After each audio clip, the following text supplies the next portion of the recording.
Reminded me of when Tony Stark was able to build the arc reactor with next to nothing, while every other scientist struggled to recreate it. Tony Stark was able to build this in a cave with a box of scraps!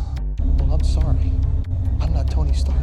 And so Bob Noyce's invention of the integrated circuit created a brand new industry, because now there's a growing global need for transistors, a demand that Fairchild just couldn't fulfill on its own. So this caused a mass exodus of Fairchild Semiconductor employees to leave and start their own semiconductor companies, giving them the name Fairchildren. Companies like LSI Logic, AMD, and Intel, founded by Bob Noyce himself. In fact, still to this day, over 92% of the world's computing power can be traced back to Fairchildren. You worked at LSI and AMD before starting a company. How did that happen? They gave me a job.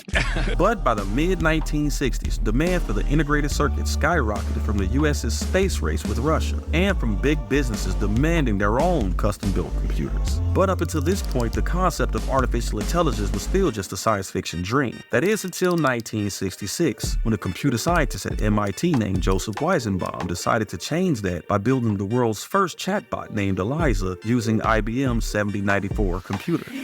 Eliza is a computer program that anyone can converse with via the keyboard, and it'll reply on the screen.